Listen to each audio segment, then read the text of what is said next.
Hello student, math টিউটোরিয়ালে তোমাদেরকে স্বাগত জানাই। আজকে আমি এই ভিডিওতে তোমাদের ইতিহাস এবং ভূগোলের উপর যে 50-50 নম্বরের মডেল অ্যাক্টিভিটি টাস্ক দেওয়া হয়েছে তার প্রত্যেকটা প্রশ্নের একদম সঠিক উত্তর আলোচনা করব। তো এর আগে আমি তোমাদের বাকি বিষয়গুলো সমাধান করে দিয়েছি। তো তোমরা যদি কেউ এই পূর্ণমান 50-এর বাকি বিষয়গুলো দেখতে চাও তাহলে তোমরা অবশ্যই আমার চ্যানেলে পেয়ে যাবে। তো তার লিঙ্ক আমি এই ভিডিও ডেসক্রিপশনে দিয়ে দেবো। এই ভিডিও ডেসক্রিপশনে দেখবে আমি ফাইনাল মডেল অ্যাক্টিভিটি টাস্ক, ব্র্যাকেটে দেখবে পার্ট 8 বলে যে লিঙ্কটা দিয়েছি, সেই লিঙ্কে ক্লিক করলেই তোমরা প্রথম শ্রেণী থেকে আরম্ভ করে দশম শ্রেণী পর্যন্ত প্রত্যেকটা শ্রেণীরই প্রত্যেকটা বিষয়ের সমাধান কিন্তু পেয়ে যাবে। ঠিক আছে, তো এটাই হচ্ছে তোমাদের ফাইনাল মডেল অ্যাক্টিভিটি টাস্ক। এর উপর ভিত্তি করে তোমাদের ফাইনাল রেজাল্ট তৈরি হবে। তাই তোমরা প্রত্যেকটা প্রশ্নের উত্তর খাতার মধ্যে খুব সুন্দর করে করবে। ঠিক আছে, তো আমি প্রথমে ইতিহাস আলোচনা করব, তারপরে ভূগোল আলোচনা করব। তো বুঝতে পারছো ভিডিওটা একটু হলেও বড় হবে। তো তোমরা ভিডিওটা প্রথম থেকে শেষ পর্যন্ত দেখো, তাহলে তোমাদের একদম সঠিক উত্তর তোমরা পেয়ে যাবে। দেখো, একের দাগের কি বলেছে, সঠিক শব্দ বেছে নিয়ে শূন্যস্থান পূরণ করো। 1.1-এরটা কি বলেছে, এখনো পর্যন্ত সবচেয়ে পুরনো আদিম মানুষের খোঁজ পাওয়া গেছে পূর্ব আফ্রিকাতে। সঠিক উত্তর হয়ে যাবে পূর্ব আফ্রিকাতে। আমি যে উত্তরগুলো আলোচনা করছি এগুলো একদম 100% সঠিক উত্তর। আমি তোমাদের বইটা পড়েই কিন্তু উত্তরগুলো তৈরি করেছি, আমি কোনো আজে বাজেভাবে আন্দাজে উত্তরগুলো তৈরি করিনি। তারপরে 1.2-এরটা কি বলেছে, মেহেরগড় সভ্যতা আবিষ্কার করেন যা ফাঁসোয়া জারিজ। এটা সঠিক উত্তর হয়ে যাবে। তারপরে 1.3-এরটা দেখো, হরপ্পা সভ্যতা প্রায় ইতিহাস যুগের সভ্যতা। তো তোমরা অবশ্যই পুরো বাক্যে লিখবে। দেখো আমি এখানে লিখেছি 1.1, এখনো পর্যন্ত সবচেয়ে পুরনো আদি মানুষের খোঁজ পাওয়া গেছে পূর্ব আফ্রিকাতে, দিয়ে পূর্ব আফ্রিকা তলায় ডাক দিয়ে দেবে, আর এখানে অবশ্যই দাঁড়িয়ে দেবে। 1.2, মেহেরগড় সভ্যতা আবিষ্কার করেন যা ফ্রাঁসোয়া জারিজ, তলায় ডাক দিয়ে দেবে। 1.3 দেখো, হরপ্পা সভ্যতা প্রায় ইতিহাস যুগের সভ্যতা, প্রায় ইতিহাসের তলায় দাগ দিয়ে দেবে। দাগগুলো এই কারণেই দিতে বলছি, ধরো কোনো স্যার খাতা দেখছেন, ওনার চোখে প্রথমেই পড়বে, মানে নজরে আসবে যে এটা উত্তর, এইটা উত্তর, এইটা উত্তর, তুমি বোঝাতে চাইছো সেটা। ক্লিয়ার? এবার আমরা দেখে নেব 2-এর দাগেরগুলো। 2-এর দাগের কি বলেছে দেখো, ক স্তম্ভের সাথে খ স্তম্ভ মিলিয়ে লেখো। এইদিকে আছে ক স্তম্ভ, এইদিকে আছে খ স্তম্ভ। ক স্তম্ভে আছে দেখো বন্দরনগর, বৃহৎ স্নানাগার, উঁচু এলাকা। আর খ স্তম্ভে আছে দেখো সিটাডেল, লোথাল, মহেঞ্জোদারো। তো বন্দরনগর তোমরা জানো লোথালকে বন্দরনগর বলে, আর বৃহৎ স্নানাগার আছে মহেঞ্জোদারো, আর উঁচু এলাকাকে বলা হয় সিটাডেল। ঠিক আছে, তো তোমরা অবশ্যই আমি যেভাবে লিখেছি এইভাবে করবে। প্রথমে 2 নম্বর দেবে, ক স্তম্ভ খ স্তম্ভ দেবে, দিয়ে যা যা আছে লেখা তাই তাই লিখবে। বন্দরনগর ম্যাচ করবে লোথালের সঙ্গে, বৃহৎ স্নানাগার ম্যাচ করবে মহেঞ্জোদারোর সঙ্গে, উঁচু এলাকা ম্যাচ করবে সিটাডেলের সঙ্গে। এবার আমরা দেখে নেব 3-এরগুলো। 3-এর কি বলেছে দেখো, বেমানান শব্দটি খুঁজে লেখো। তো চলো আমরা একে একে দেখে নেব। 3.1-টা আছে সংহিতা, মহাকাব্য, আরণ্যক, উপনিষদ। তো এইগুলোর মধ্যে কোনটা আলাদা দেখো। দেখো তোমরা খাতার মধ্যে লিখবে 3-এর 3.1, সংহিতা, মহাকাব্য, আরণ্যক, উপনিষদ। এদের মধ্যে বেমানান হলো মহাকাব্য। তারপর 3.2-এ দেওয়া আছে ব্রহ্মচর্য, গৃহস্থ, বানপ্রস্থ আর ব্রাহ্মণ। এদের মধ্যে বেমানান হচ্ছে ব্রাহ্মণ। 3.3, বিদত, সভা, সমিতি, রত্নিন। এদের মধ্যে বেমানান হলো রত্নিন। তো কেন বেমানান সেগুলো আমি আগের পার্টগুলোতে আলোচনা করেছি, তার জন্য তোমাদের বলছি পার্ট 4, পার্ট 5 আর পার্ট 6 তোমরা দেখতে পারো। এই 3টে পার্টে আমি ডিটেলসে আলোচনা করেছি কত নম্বর পেজে আছে, কোথায় আছে। তো তোমাদের পেজগুলো মানে পার্টগুলো দেখার দরকার নেই, তোমরা আমার উপর ভরসা রাখো, বিশ্বাস রাখো, আমি যে উত্তরগুলো করেছি এগুলো একদম সঠিক। ঠিক আছে, তো চলো এবার আমরা 4-এর দাগেরগুলো দেখে নেব। 4-এর দাগে দেখো বলেছে সত্য বা মিথ্যা নির্ণয় করো। 3টে আছে তার জন্য 3 নম্বর আছে। উপরে দেখো বেমানান 3টে ছিল তার জন্য 3 নম্বর ছিল, 3-একে 3, মানে প্রত্যেকটার জন্য 1-1 করে। তারপরে ক স্তম্ভের সাথে খ স্তম্ভে মেলানোতেও দেখো 3 ছিল, আর উপরেও দেখো 3টে শূন্যস্থানে 3 ছিল। তাহলে 3, 3, 6, আর 3-এ 9, আর 3-এ 12। তো আমরা একে একে দেখে নেবো 4-এর দাগেরগুলো। দেখো 4.1-টা বলেছে দক্ষিণ ভারতের একমাত্র মহাজনপদ ছিল অসমক। এটা সত্য, তো তোমরা সত্য লিখবে।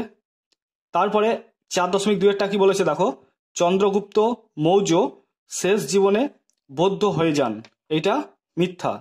চন্দ্রগুপ্ত মৌর্য শেষ জীবনে জৈন হয়ে যান। তারপরে দেখো 4.3-এরটা, বিনয় পিটক গৌতম বুদ্ধের মূল কয়েকটি উপদেশের আলোচনা, এটাও মিথ্যা। তো আমি তো আগের পার্টগুলোতে ডিটেলসে আলোচনা করেছি, তাই আর করছি না। দেখো তোমরা অবশ্যই পুরো বাক্যে লিখবে। 4.1 দক্ষিণ ভারতের একমাত্র মহাজনপদ ছিল অসমক, সত্য। 4.2 চন্দ্রগুপ্ত মৌর্য শেষ জীবনে বৌদ্ধ হয়ে যান, এটা মিথ্যা। 4.3 বিনয় পিটক গৌতম বুদ্ধের মূল কয়েকটি উপদেশের আলোচনা, এটা মিথ্যা। এবার আমরা দেখে নেব 5-এর দাগের গুলো কি বলেছে। দেখো 2-3টি বাক্যে উত্তর দাও। 1, 2, 3, 4টে দেওয়া আছে, প্রত্যেকটার জন্য 2-2 করে আছে, তাহলে মোট হচ্ছে 8 নম্বর। প্রথম প্রশ্নটা কি বলেছে দেখো, মেহেরগড় সভ্যতায় কোন কোন কৃষি পণ্য উৎপাদিত হতো। তো চলো এটা সঠিক উত্তর তোমাদেরকে দেখিয়ে দেব। দেখো আমি এখানে লিখেছি 5-এর 5.1 মেহেরগড়ের সবচেয়ে পুরনো পর্যায়ে মানুষ গম ও যবের চাষ করত। মেহেরগড়ের দ্বিতীয় পর্যায়ের অধিবাসীরা গম ও যবের পাশাপাশি কার্পাসে চাষ করত। মেহেরগড়ের তৃতীয় পর্যায়েও বিভিন্ন ধরনের গম ও যবের চাষ করত। অতএব গম ও যব হলো মেহেরগড়ের উৎপাদিত কৃষিপণ্য। এর আগের পার্টে যখন আমি আলোচনা করেছিলাম, মানে পার্ট 4, 5 বা 6, হয়তো যে কোনো একটা পার্টের মধ্যে এই প্রশ্নটা ছিল, তখন প্রশ্নের মান ছিল 1, মানে একটি বাক্যে লিখতে বলেছিল হয়তো। তখন আমরা লিখে দিয়েছিলাম কি, মেহেরগড় সভ্যতার প্রধান কৃষি হলো গম ও যব। কিন্তু এইখানে 2 বা 3টে বাক্যে লিখতে বলেছে, তাই আমি মেহেরগড়ে যে 3টে পর্যায় আছে সেই 3টে পর্যায়কে তুলে ধরেছি। দেখো সবচেয়ে পুরনো পর্যায় মানে এটা হচ্ছে প্রথম পর্যায়, তারপরে এটা দ্বিতীয় পর্যায়, এটা হচ্ছে তৃতীয় পর্যায়। 3টে বাক্য হয়ে গেল। তো 2, 3টে বলেছে, 3টে হয়ে গেল, তার সঙ্গে এক্সট্রা একটা অ্যাড করে দিলাম। অতএব গম ও যব হলো মেহেরগড়ের উৎপাদিত কৃষিপণ্য। তোমরা একদম এটা লিখে দাও। এবার দেখো 5.2-এরটা কি বলেছে, উপমহাদেশের পুরনো গুহা বসতির প্রমাণ পাওয়া গেছে এরকম কয়েকটি স্থানের নাম লেখো। তো চলো এটা সঠিক উত্তর তোমাদেরকে আমি দেখাচ্ছি। দেখো 5.2 উপমহাদেশের পুরনো গুহা বসতির প্রমাণ পাওয়া গেছে এমন কয়েকটি স্থান হলো, 1 নম্বর হচ্ছে মধ্যপ্রদেশের ভীমবেটকা, 2 নম্বর হচ্ছে মহারাষ্ট্রে অবস্থিত অজন্তা, 3 নম্বর হচ্ছে উত্তর পশ্চিম পাকিস্তানের সাংঘাও, 4 নম্বর হচ্ছে কর্ণাটকের কুর্নুল। তো তোমরা অবশ্যই এই স্থানগুলোর নাম লিখে দেবে। এবার আমরা দেখে নেব 5.3-এরটা কি বলেছে। দেখো বেদের আরেক নাম শ্রুতি কেন। তো চলো এটা সঠিক উত্তর। দেখো আমি লিখেছি 5-এর 5.3 বৈদিক সাহিত্যে মূলত শুনে শুনে মনে রাখতে হতো। বৈদিক সাহিত্য মূলত শুনে শুনে মনে রাখতে হতো, তাই বেদের আরেক নাম শ্রুতি। তো 2 বা 3টে বাক্যে বলেছে, 2টো বাক্য তো আমরা পেয়ে গেলাম, তো কোনো অসুবিধা নেই। তারপরটা দেখো বলেছে জনপদ কি। দেখো উত্তরটা আমি এখানে লিখেছি, জনপদ কি। 5.4 প্রাচীন ভারতে গ্রামের থেকে বড় অঞ্চলকে জন বলা হতো। সেই জনকে কেন্দ্র করেই তৈরি হয়েছিল ছোট ছোট রাজ্য। এইভাবে জন শব্দ থেকে জনপদ শব্দটি এসেছে। তাহলে একটা বাক্য হলো, 2টো বাক্য হলো, 3টে বাক্য হলো।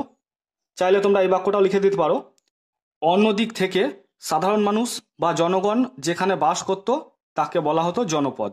তাহলে বুঝতে পারছো তোমাদের সঠিক উত্তর একদম এটাই হবে।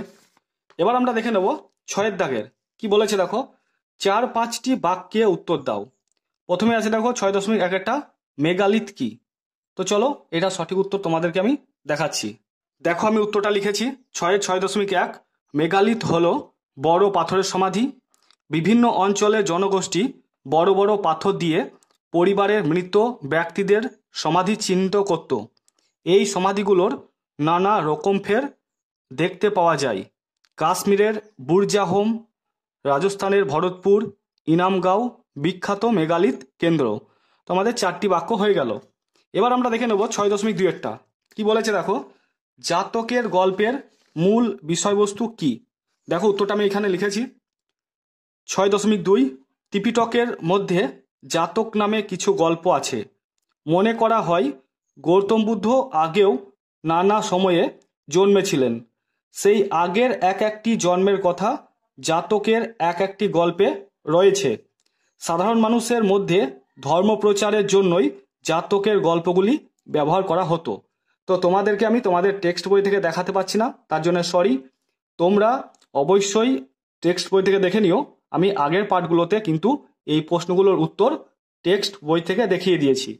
তো তোমাদের তার জন্য বলছি টেক্সট বইটা দেখার দরকার নেই, তোমরা অবশ্যই এইগুলোই লিখে দাও। এবার আমরা দেখে নেব 6.3-এরটা। 6.3, 6.4 আর 6.5 এই তিনটে প্রশ্ন কোনো মডেল অ্যাক্টিভিটি টাস্কে কিন্তু ছিল না। তো আমি এই তিনটে প্রশ্নের উত্তর তোমাদেরকে টেক্সট বই থেকেও দেখিয়ে দেব কোথায় আছে, বুঝতে পেরেছো? তো 6.3-এরটা কি বলেছে, টিকা লেখো অর্থশাস্ত্র। তো চলো তোমাদের বই থেকে একবার দেখিয়ে দিই। তো এইটা হচ্ছে তোমাদের টেক্সট বইয়ের 81 নম্বর পেজ। এই 81 নম্বর পেজে দেখো এইখানে লেখা আছে অর্থশাস্ত্র। তো এই অর্থশাস্ত্রে তোমাদের এইখান থেকে এতটা লেখা তো সম্ভব নয়, কারণ অনেক বাক্য আছে। তো তোমাদের বলেছে 4 থেকে 5টি বাক্যে লিখতে।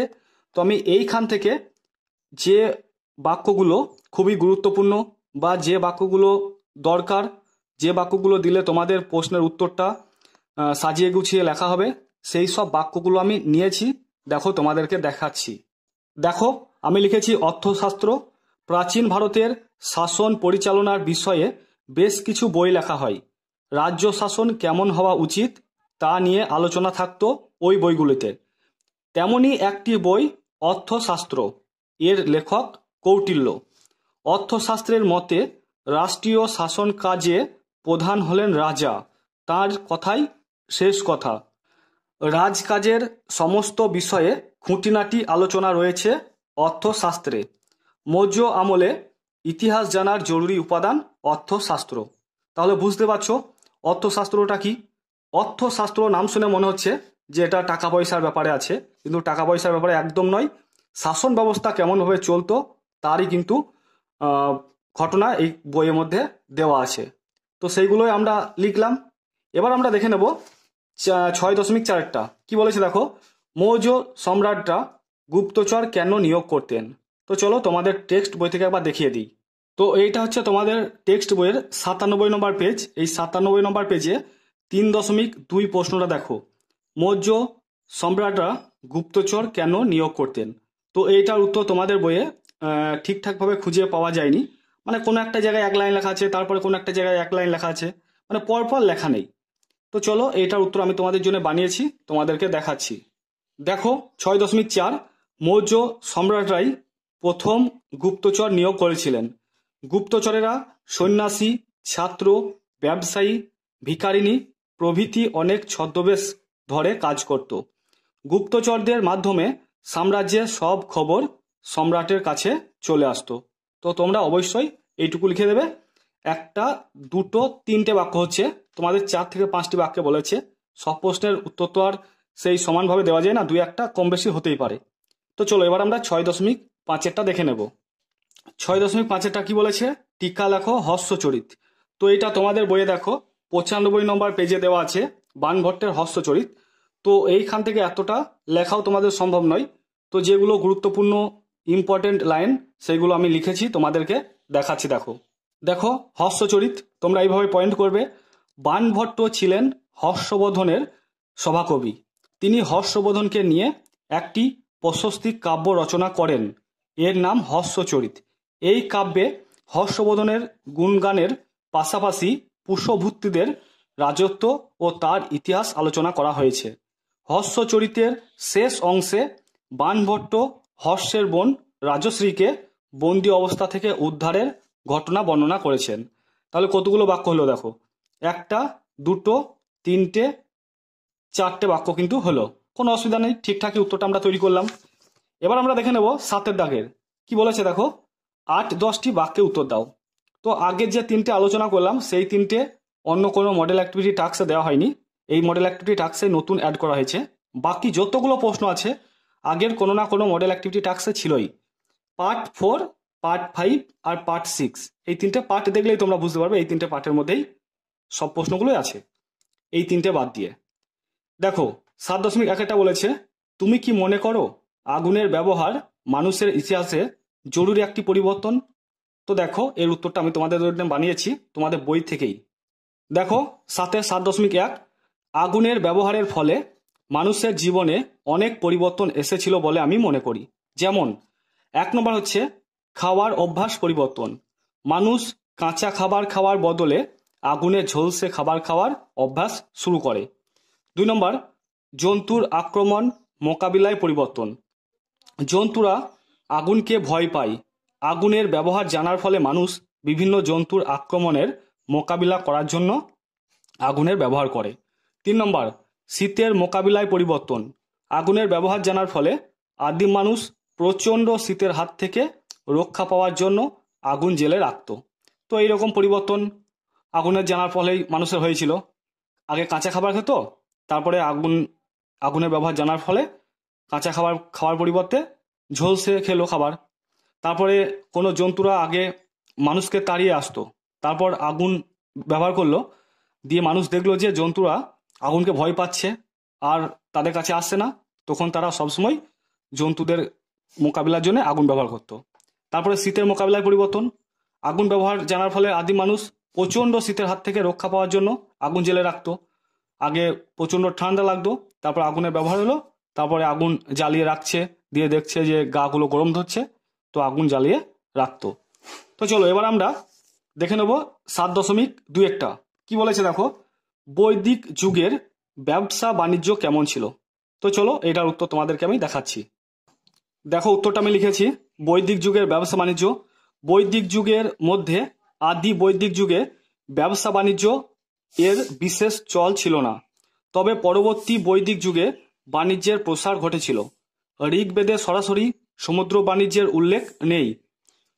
পরবর্তী বৈদিক যুগেও সমুদ্র বাণিজ্য ছিল কিনা তা নিশ্চিতভাবে জানা যায় না। বৈদিক যুগে জিনিসপত্র বিনিময় করা হতো। এ যুগে মুদ্রার ব্যবহার ছিল বলে মনে করা হয়। এ যুগে নিষ্ক শতমান নামে মুদ্রার উল্লেখ আছে। বৈদিক যুগে গরু ছিল বিনিময়ের অন্যতম মাধ্যম। তো তোমরা অবশ্যই এই উত্তরটা খুব সুন্দর করে খাতার মধ্যে লিখে নেবে, ঠিক আছে? আর এই উত্তরটা কত নম্বর পেজে আছে সেটা তো আমি আগে আলোচনা করেছি, তাই এটাতে আর আমি তোমাদের দেখাচ্ছি না। তো চলো এবার আমরা পরের প্রশ্নটা দেখে নেব। পরের 7.3 কি বলেছে দেখো, নব্য ধর্ম আন্দোলন কেন গড়ে উঠেছিল। দেখো এখানে আমি লিখেছি 7.3, খ্রিস্টপূর্ব 6ষ্ঠ শতকে নব্য ধর্ম আন্দোলন গড়ে ওঠার পিছনে মূল কারণ ছিল সমাজ, অর্থনীতি ও রাজনীতিতে পরিবর্তন। 1 নম্বর দেখো, যজ্ঞ, পশু বলি ও যুদ্ধের ফলে প্রচুর পরিমাণে গবাদি পশুর বিনাশ হতে থাকে, ফলে কৃষক ও ব্যবসায়ীরা ক্ষতিগ্রস্ত হতে থাকে। 2 নম্বর দেখো, যুদ্ধের ফলে যাতায়াত ব্যবস্থার অসুবিধা হয়, ফলে বণিক গোষ্ঠীর নিরাপত্তা বিঘ্নিত হয়। 3 নম্বর দেখো, বাণিজ্যের জন্য সমুদ্রযাত্রার প্রয়োজন হতো, যা ব্রাহ্মণদের চোখে পাপ বলে গণ্য হতো, ফলে বাণিজ্যের ক্ষতি হতো। 4 নম্বর দেখো, কাজের ভিত্তিতে হওয়া শ্রেণীবিভাগ ক্রমশ জন্মগত হয়ে পড়ে, ফলে জাতিভেদ প্রথা নবধর্মের উত্থানের পথ প্রশস্ত করে। 1.1 কি বলেছে দেখো, ঠিক জোড়াটি নির্বাচন করো। ঠিক আছে, কয়ে বলেছে দেখো, গ্রহ নিজস্ব আলো আছে, এটা কিন্তু ভুল। তারপর গ্রহাণু গ্রহের তুলনায় আয়তনে বড়, এটাও কিন্তু ভুল। গ্রহাণু গ্রহের তুলনায় আয়তনে ছোট। গয়েরটা বলেছে দেখো, উপগ্রহ নক্ষত্রের আলোয় আলোকিত, এটা কিন্তু একদম সঠিক উত্তর, তাই গয়েরটা হয়ে যাবে সঠিক জোড়া। তারপর 1.2 কি বলেছে দেখো, নিরক্ষরেখার সমান্তরালে উত্তর গোলার্ধে বিস্তৃত কাল্পনিক রেখা হলো মকরক্রান্তি রেখা, কর্কটক্রান্তি রেখা, মূল মধ্যরেখা না কুমেরুবৃত্ত রেখা। সঠিক উত্তর হয়ে যাবে কর্কটক্রান্তি রেখা। তারপরে 1.3 কি বলেছে দেখো, নিচের যে রাজ্যটির উপর দিয়ে কর্কটক্রান্তি রেখা বিস্তৃত সেটি হলো, সঠিক উত্তর হয়ে যাবে পশ্চিমবঙ্গ। মানে পশ্চিমবঙ্গের উপর দিয়ে কিন্তু এই যে রাজ্যগুলো আছে তার মধ্যে পশ্চিমবঙ্গের উপর দিয়েই কিন্তু কর্কটক্রান্তি রেখা গেছে। তো তোমরা উত্তরগুলো অবশ্যই পুরো বাক্যে লিখবে, দেখো আমি লিখে দিয়েছি। আর তোমরা অবশ্যই মার্জিন কিন্তু চারিদিকে দেবে, দিয়ে তোমরা খাতার উপর তোমাদের ক্লাস লিখবে, তারপর তোমাদের নিজের নাম লিখবে, তোমাদের রোল নাম্বার লিখবে, তোমাদের বিভাগটা উল্লেখ করে দেবে, দিয়ে তোমরা উত্তর লিখতে শুরু করবে। চারিদিকে মার্জিন দেবে, উপরে দেবে, 2 সাইডে দেবে, আবার নিচেও দেবে, মানে বক্স আকারে করবে, তাহলে উত্তরটা কিন্তু দেখতে খুব সুন্দর লাগবে। এগুলো আমি টেলিগ্রাম গ্রুপে কিন্তু আলোচনা করেছি। তো দেখো 1.1 ঠিক জোড়াটি হলো গয়ে আছে উপগ্রহ নক্ষত্রের আলোয় আলোকিত। 1.2 দেখো, নিরক্ষরেখার সমান্তরালে উত্তর গোলার্ধে বিস্তৃত কাল্পনিক রেখা হলো কর্কটক্রান্তি রেখা। কর্কট ক্রান্তি রেখা তলায় দাগ দিয়েছি। 1.3 দেখো, পশ্চিমবঙ্গের উপর দিয়ে কর্কট ক্রান্তি রেখা বিস্তৃত, পশ্চিমবঙ্গের উপর দাগ দিয়েছি, মানে তলায়। তো যেগুলো সঠিক উত্তর সেগুলো তলায় দাগ দেবে। তলায় এই কারণে দাগ দিতে বলছি, কোনো টিচার ধরো তোমাদের যখন খাতা দেখবেন তখন ওনাদের চোখে কিন্তু তুমি যেটা দাগ দিয়েছো তলায় সেটাই আগে চোখে আসবে, ঠিক আছে? তার জন্য তোমরা তলায় দাগগুলো অবশ্যই উল্লেখ করে দেবে। তো চলো এবার আমি বাকি যে প্রশ্নগুলো আছে সেগুলো দেখাচ্ছি। 1.4টা কি বলেছে দেখো, সূর্যের অতিবেগুনি রশ্মির ক্ষতিকর প্রভাব থেকে জীবকুলকে রক্ষাকারী ওজোন স্তর আছে টপোস্ফিয়ারে, না ট্র্যাটোস্ফিয়ারে, না আয়োনোস্ফিয়ারে, না এক্সোস্ফিয়ারে? সঠিক উত্তর হয়ে যাবে ট্র্যাটোস্ফিয়ারে, ঠিক আছে? তারপরে 1.5-এরটা কি বলেছে দেখো, আন্টার্কটিকার একটি স্বাভাবিক উদ্ভিদ হলো পাইন, না শাল, না মস, না সেগুন? সঠিক উত্তর হয়ে যাবে মস। আমি যেগুলো আলোচনা করছি এগুলো কিন্তু একদম 100% সঠিক উত্তর। কারো যদি কোনো জায়গায় ডাউট হয় তাহলে অবশ্যই কমেন্টে জানাতে পারো। 1.6টা কি বলেছে দেখো, ভারতের মরু অঞ্চলের মাটির অন্যতম প্রধান বৈশিষ্ট্য হলো, সঠিক উত্তর হয়ে যাবে মাটির জল ধারণ ক্ষমতা বেশি, না মাটিতে লোহার পরিমাণ বেশি, না মাটির জল ধারণ ক্ষমতা কম, না মাটিতে জৈব পদার্থের পরিমাণ বেশি? সঠিক উত্তর হয়ে যাবে মাটির জল ধারণ ক্ষমতা কম। তো উত্তরটা তোমরা কিভাবে লিখবে দেখো, আমি তোমাদেরকে দেখাচ্ছি। দেখো আমি লিখেছি 1.4, সূর্যের অতিবেগুনি রশ্মির ক্ষতিকর প্রভাব থেকে জীবকুলকে রক্ষাকারী ওজোন স্তর আছে ট্র্যাটোস্ফিয়ারে, দিয়ে ট্র্যাটোস্ফিয়ারের তলায় দাগ দিয়েছি। তারপর 1.5, আন্টার্কটিকার একটি উদ্ভিদ হলো মস, দিয়ে শেষে কিন্তু দাঁড়িয়ে দেবে। তারপর ভারতের মরুয়াঞ্চলের মাটির অন্যতম প্রধান বৈশিষ্ট্য হলো মাটির জল ধারণ ক্ষমতা কম, ঠিক আছে? তো চলো এবার আমি পরের প্রশ্নগুলো তোমাদেরকে দেখাচ্ছি। 1.7 কি বলেছে দেখো, উত্তর আমেরিকা ও ইউরোপের মাঝে অবস্থিত মহাসাগরটি হলো প্রশান্ত মহাসাগর, না আটলান্টিক মহাসাগর, না ভারত মহাসাগর, না সুমেরু মহাসাগর? সঠিক উত্তর হয়ে যাবে আটলান্টিক মহাসাগর। তারপরে 1.8টা কি বলেছে দেখো, পশ্চিমবঙ্গের জলবায়ুর প্রকৃতি উষ্ণ আর্দ্র, না শীতল আর্দ্র, না শীতল শুষ্ক, না উষ্ণ শুষ্ক? সঠিক উত্তর হয়ে যাবে উষ্ণ আর্দ্র। তারপরে 1.9টা কি বলেছে দেখো, ভারতের একটি পশ্চিম বাহিনী নদী হলো কাবেরী, না নর্মদা, না গোদাবরী, না মহানদী? সঠিক উত্তর হয়ে যাবে নর্মদা। তো এই ছিল তোমাদের 9টা MCQ। দেখতে পাচ্ছ 9টা, মানে 9কে 9টা দেওয়া আছে। তো তোমরা এগুলো আমি যেভাবে লিখলাম খাতার মধ্যে তোমরা ওইভাবে দেখাবে। তো চলো এবার আমি তোমাদের 2-এর দাগেরগুলো দেখাচ্ছি। 2-এর দাগে কি বলেছে দেখো, শূন্যস্থান পূরণ করো। এখানে দেখো 3-একে 3, মানে 3টে শূন্যস্থান আছে দেখো, প্রত্যেকটার জন্য 1-1 করে আছে, তাহলে মোট হচ্ছে 3 নম্বর। 2.1-এরটা কি বলেছে, সমুদ্রের কাছাকাছি অঞ্চলের জলবায়ু ড্যাশ প্রকৃতির হয়। এখানে আমরা লিখব সমভাবাপন্ন, ঠিক আছে? সমভাবাপন্ন প্রকৃতির হয়। তারপর 2.2-এরটা কি বলেছে, নির্দিষ্ট ঋতুতে যে গাছের পাতা ঝরে পড়ে তাকে পর্ণমোচী উদ্ভিদ বলে। এখানে আমরা লিখব পর্ণমোচী, ঠিক আছে? তারপর 2.3-এরটা দেখো কি বলেছে, সাধারণত শীতকালে শীতল অঞ্চল থেকে যে পাখিরা আমাদের দেশে উড়ে আসে তারা ড্যাশ পাখি নামে পরিচিত। তো এখানে আমরা লিখব পরিযায়ী পাখি, ঠিক আছে? তো এগুলো আগের পাঠেগুলোতে তো ছিল, আমি বই থেকে দেখিয়ে দিয়েছিলাম, তাই এই পাঠে আর বই থেকে দেখাচ্ছি না। তো উত্তরগুলো তোমরা খাতার মধ্যে কিভাবে লিখবে আমি তোমাদেরকে একবার দেখিয়ে দিচ্ছি। তো দেখো উত্তরটা আমি খাতার মধ্যে লিখেছি। 2.1, সমুদ্রের কাছাকাছি অঞ্চলের জলবায়ু সমভাবাপন্ন প্রকৃতির, অবশ্যই তলায় দাগ দিয়েছি। 2.2, নির্দিষ্ট ঋতুতে যে গাছের পাতা ঝরে পড়ে তাকে পর্ণমোচী উদ্ভিদ বলে, অবশ্যই দাঁড়িয়ে দেবে। দাঁড়িয়ে যেখানে আমার দেওয়া নেই তোমরা কিন্তু মনে করে দেবে, প্রত্যেকটা বাক্যের শেষে অবশ্যই মনে করে দাঁড়িয়ে দেবে। সাধারণত শীতকালে শীতল অঞ্চল থেকে যে পাখিরা আমাদের দেশে উড়ে আসে তারা পরিযায়ী পাখি নামে পরিচিত, পরিযায়ী তলায় দাগ দিয়েছি। তো চলো এবার আমি 3-এর দাগেরগুলো তোমাদেরকে দেখাবো। তো 3-এর দাগের কি বলেছে দেখো, বাক্যটি সত্য হলে ঠিক এবং অসত্য হলে ভুল লেখো। তো এখানেও একইভাবে 3টে দেওয়া আছে দেখো, প্রত্যেকটার জন্য 1-1 করে কিন্তু আছে। তো প্রথমটা কি বলেছে দেখো, গোলাকার পৃথিবী দ্রুত গতিতে আবর্তন করায় এটি মাঝ বরাবর স্ফীত, এটা হচ্ছে ঠিক, ঠিক আছে? তোমরা কারো কথাই কিন্তু কান দেবে না, অনেকে হয়তো এটা মিথ্যা বলবে বা ঠিক অনেকেও বলবে, তো এটা সঠিক উত্তর হচ্ছে ঠিক, এই বাক্যটা কিন্তু ঠিক। গোলাকার পৃথিবীর দ্রুত গতিতে আবর্তন করায় এটি মাঝ বরাবর কিন্তু স্ফীত হয়। তারপর 2.2-এরটা কি বলেছে দেখো, 0 ডিগ্রি ও 180 ডিগ্রি দ্রাঘিমা রেখা প্রকৃতপক্ষে একটি রেখা, এটা কিন্তু ভুল, ঠিক আছে? তারপরে দেখো 2.3-এরটা কি বলেছে, সূর্যের দৈনিক আপাত গতির মূল কারণ পৃথিবীর আবর্তন, এটা কিন্তু ঠিক। তো তোমরা অবশ্যই পুরো বাক্যে লিখবে। দেখো আমি লিখেছি 3.3.1 গোলাকার পৃথিবী দ্রুত গতিতে আবর্তন করাই এটি মাঝ বরাবর স্ফীত, এটা ঠিক। 3.2 0 ডিগ্রি ও 180 ডিগ্রি দ্রাঘিমা প্রকৃতপক্ষে একটি রেখা, এটা ভুল। 3.3 সূর্যের দৈনিক আপাত গতির মূল কারণ পৃথিবীর আবর্তন, এটা কিন্তু ঠিক। ঠিক আছে, এবার আমি তোমাদের 4 দাগেরটা দেখাবো। কি বলেছে দেখো, স্তম্ভ মেলাও। এদিকে আছে বাম স্তম্ভ মানে ক স্তম্ভ, আর এদিকে আছে খ স্তম্ভ, তাই না? তো 3 মানে 3টে আছে, এ একটা এ একটা এ একটা, তো 3টের জন্য কিন্তু 3 নম্বর আছে। কেউ যদি একটা ম্যাচ ভুল করে দেয়, বাকি দুটো ঠিক হয়, তাহলে কিন্তু সে নম্বর পাবে। কিন্তু ম্যাচের ক্ষেত্রে একটা ভুল হলে বাকিগুলোও কিন্তু ভুল হওয়ার সম্ভাবনা অনেক বেশি থেকে যায়। দেখো আর্দ্রতা, এটা হয়ে যাবে হাইগ্রোমিটার, মানে বায়ুর আর্দ্রতা মাপার যন্ত্রের নাম হচ্ছে হাইগ্রোমিটার। ভারতের সর্বোচ্চ শৃঙ্গ হচ্ছে গডউইন অস্টিন, আর অখণ্ড স্থলভাগ হচ্ছে প্যানজিয়া। ঠিক আছে, তো তোমরা এইভাবে অবশ্যই করবে। দেখো আমি খাতার মধ্যে করেছি 4, এদিকে ক স্তম্ভ এদিকে খ স্তম্ভ, যেমন আছে সেভাবে লিখেছি। আর্দ্রতা হাইগ্রোমিটার, ভারতের সর্বোচ্চ শৃঙ্গ হচ্ছে গডউইন অস্টিন, আর অখণ্ড স্থলভাগ হচ্ছে প্যানজিয়া। ঠিক আছে, এবার আমি তোমাদের 5 দাগেরগুলো দেখাবো। 5 দাগের কি বলেছে দেখো, সংক্ষিপ্ত উত্তর দাও।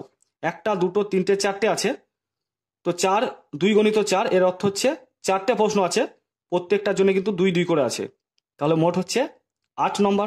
ঠিক আছে, তো প্রথমটা কি বলেছে দেখো, তারা রঙের সঙ্গে উষ্ণতার সম্পর্ক লেখো। তো চলো এটা সঠিক উত্তর আমি তোমাদেরকে দেখাচ্ছি। দেখো উত্তরটা লিখেছি 5-এর 5.1 তারা রঙের সঙ্গে উষ্ণতার সম্পর্ক। আকাশে যে বিভিন্ন প্রকারের তারা দেখা যায় তাদের প্রকৃতিও বিভিন্ন। কোন তারা কতটা উত্তপ্ত তা তাদের রং দেখে বোঝা যায়। যেমন ছোট লাল তারার উষ্ণতা সবচেয়ে কম, মাঝারি হলুদ তারার উষ্ণতা লাল তারাদের থেকে একটু বেশি, বিরাট নীল তারার উষ্ণতা প্রচণ্ড বেশি, এবং প্রকাণ্ড সাদা তারার উষ্ণতা ও উজ্জ্বলতা দুটি সব থেকে বেশি। তো আমি ঠিক 2 নম্বরের মতোই করে লিখেছি, তোমরা কিন্তু এইটুকু লিখে দাও। ঠিক আছে, এবার আমি তোমাদের 5.2 দেখাচ্ছি। দেখো কি বলেছে, দিগন্তরেখা কাকে বলে। তো এটার জন্য 2 আছে। দেখো আমি লিখেছি দিগন্তরেখা, কোনো ফাঁকা মাঠ বা কোনো উঁচু জায়গায় দাঁড়িয়ে চারিদিকে তাকালে মনে হয় আকাশ ও ভূমি যেন দূরে এক জায়গা বরাবর বৃত্তাকারে মিলিত হয়েছে। এই বৃত্তরেখাকে দিগন্তরেখা বলে। যত উঁচু থেকে দেখা যায় বৃত্তাকার দিগন্তরেখার পরিধি তত বৃদ্ধি পায়। তো তোমরা অবশ্যই উত্তরটা লিখে নিও, উত্তরটা একদম 100% সঠিক উত্তর। এবার আমি তোমাদের 5.3 দেখাবো। কি বলেছে দেখো, বায়ুমণ্ডল কিভাবে সৃষ্টি হয়েছে। তো চলো এটার উত্তর আমি তোমাদেরকে দেখাচ্ছি। তো এইটা তোমাদের বইয়ের 33 নম্বর পেজ। এই 33 নম্বর পেজে দেখো এইখানে লেখা আছে বায়ুমণ্ডল, মানে তোমাদের এইখান থেকে আরম্ভ করে এতটা কিন্তু লিখতে হবে। তো আমি খাতার মধ্যে লিখিনি এটা, তাই তোমাদের বই থেকে দেখাচ্ছি। সৃষ্টির বহু কোটি বছর পর পৃথিবীর বাইরেটা বেশ ঠান্ডা হয়ে আসে। তখন আকাশের রাশি রাশি জলীয় বাষ্প ঠান্ডা হয়ে অবিশ্রান্ত বৃষ্টির মতো পৃথিবীতে নেমে আসে। হাজার হাজার বছর ধরে সেই প্রবল বৃষ্টির জলে পৃথিবীর নিচু জায়গাগুলো ভরাট হয়ে সাগর মহাসাগর তৈরি হয়। পৃথিবীর মোট জলভাণ্ডারের নাম বায়ুমণ্ডল। মানে তোমরা এইটুকুই কিন্তু পুরোটাই লিখে দেবে। এবার আমি তোমাদের 5.4 দেখাবো। কি বলেছে দেখো, বিকিরণ পদ্ধতিতে কিভাবে পৃথিবীর বায়ুমণ্ডল উত্তপ্ত হয়। তো চলো এটার উত্তর আমি তোমাদেরকে দেখাচ্ছি। দেখো উত্তরটা লিখেছি আমি 5.4 সূর্য থেকে আসা তাপ সরাসরি ভূপৃষ্ঠকে উত্তপ্ত করে।